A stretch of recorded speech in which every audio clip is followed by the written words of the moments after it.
AI, internet और reels का ज़माना है। 2 मिनट के भीतर हम स्क्रॉल करते चले जाते हैं।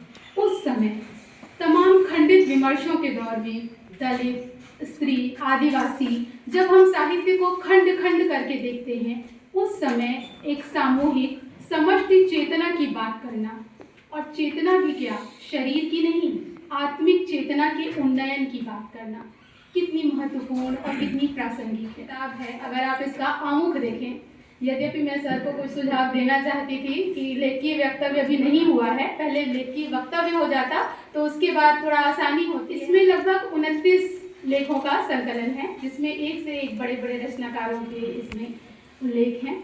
लेकिन चूंकि इसमें ये शुरुआत में पहला ही लेख, लेकिन ऐसा लगता है कि ये पूरी तरह से भक्ति काल पर केंद्रित है, लेकिन ये आती है स्वातंत्र्योत्तर महिला रचनाकारों तक।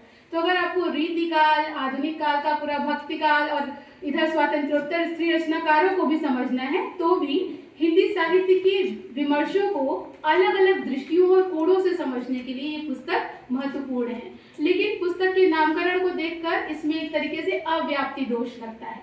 ऐसा लगता है कि पूरे का समाहार इसमें नहीं हुआ है, और जितने का समाहार है, इसका पहला ही लेख इतना विचारोत्तेजक और अपने आप में अद्भुत है कि पहले हम ये जाने कि चिति है क्या। चिति एक ऐसी अंतरात्मा की अनुगूंज है।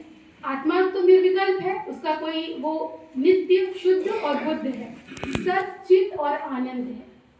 फिर ये चैतन्य क्या है?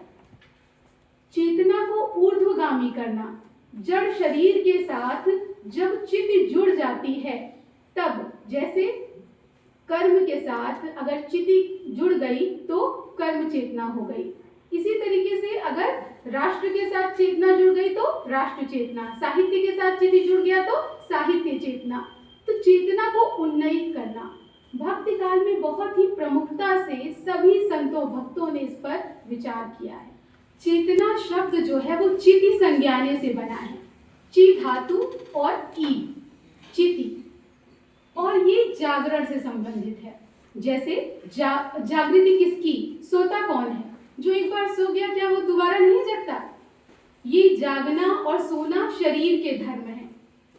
मूलतः एक बार कहते हैं या निशा सर्वभूतानां तस्यां जागृति संयमी यस्यां जागृति भूतानि सा निशा पश्यतो मुने। ये आत्मोन्नयन की बात है। हमारा जो जितना भी भार है वो शरीर का है, रक्त मज्जा हाड़ मांस का बोझ है, आत्मा का तो कोई बोझ होता नहीं है। तो उसी आत्मा के उन्नयन की, उसी के जागरण की बात है।